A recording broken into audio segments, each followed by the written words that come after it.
রাসূলুল্লাহ সাল্লাল্লাহু আলাইহি ওয়াসাল্লাম একদিন বললেন, যে ব্যক্তি কুল হুয়াল্লাহু আহাদ এই সূরাটাকে 10 বার পড়বে, যে ব্যক্তি এই সূরাটাকে 10 বার পড়বে, আল্লাহ তাআলা তার জন্য জান্নাতে একটা প্রাসাদ নির্মাণ করবেন। তো এই কথাটা শুনে ওমর রাদিয়াল্লাহু আনহু বললেন, ওমর ইবনে খাত্তাব তিনি বললেন যে তাহলে তো আমরা অনেক প্রাসাদের অধিকারী হয়ে যাব ইয়া রাসূলুল্লাহ।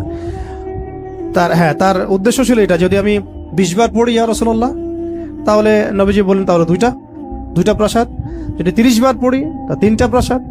তো ইয়া রাসূলুল্লাহ তাহলে তো আমরা অনেক প্রাসাদের অধিকারী হয়ে যাব। তখন নবীজি বললেন যে আল্লাহ তাআলার দান এর চেয়েও বেশি প্রশস্ত। মানে আপনি 100 পড়লে 10টা ঘর পাবেন, মানে আমরা 100 পড়লে 10টা ঘর পাবো, 200 পড়লে 20টা। এইভাবেই আল্লাহ পাকের দান আরো প্রশস্ত। আর যে হাদিসটার কথা আমি বললাম, যেটা আমি আজকে আপনাদের জন্য এটা রেডি করতে গিয়ে জেনেছি আর কি, এটা আমার আগে জানা ছিল না। এটা জানার পরে আসলে আমাদের মনে হচ্ছে কেন এই আমলগুলো করি না।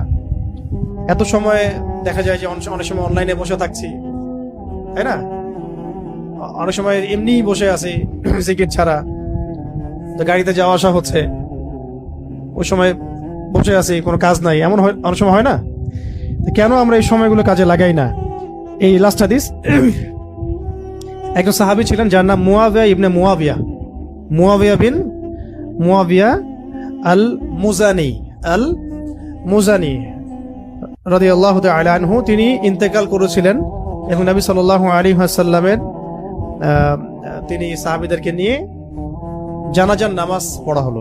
ভালো করে শুনুন, মুয়াবিয়া ইবনে মুয়াবিয়া আল মুজানি রাদিয়াল্লাহু তাআলা আনহু ইন্তেকাল করলেন। নবী সাল্লাল্লাহু আলাইহি ওয়াসাল্লাম সাহাবীদেরকে নিয়ে তার জানাজার নামাজ পড়ালেন। পড়ানোর পরে নবী সাল্লাল্লাহু আলাইহি ওয়াসাল্লামের কাছে জিবরাইল আলাইহিস সালাম আগমন করলেন এবং তাকে জানিয়ে দেওয়া হলো ওয়াহির মাধ্যমে যে এই সাহাবীর জানাজায় আমি জিবরাইল আলাইহিস সালাম বলছেন 70,000 ফেরেশতা সহ আমি উপস্থিত হয়েছিলাম। 70,000 ফেরেশতা সহ এই জানাজা সালাতে আমি উপস্থিত হয়েছি। তো নামাজ শেষে নবী সাল্লাল্লাহু আলাইহি ওয়াসাল্লাম জিজ্ঞাসা করলেন যে ইয়া জিবরিল হে জিবরিল বিমা বালাগা মুআবিয়া ইবনে মুআবিয়া হাদিহিল মানজিলা। এই সাহাবীর মুআবিয়া ইবনে মুআবিয়া রাদিয়াল্লাহু তাআলা আনহুর কোন কারণে এই মঞ্জিলে তাকে পৌঁছে দেওয়া হলো? কোন কারণে তাকে এই মঞ্জিলে পৌঁছে দেওয়া হলো, মানে এত উঁচু মাকাম দেওয়া হলো? তখন তিনি বলছিলেন যে ইয়া রাসূলুল্লাহ সাল্লাল্লাহু আলাইহি ওয়াসাল্লাম, এই মর্যাদা লাভের কারণ হচ্ছে যে সে দাঁড়িয়ে, বসে, হেঁটে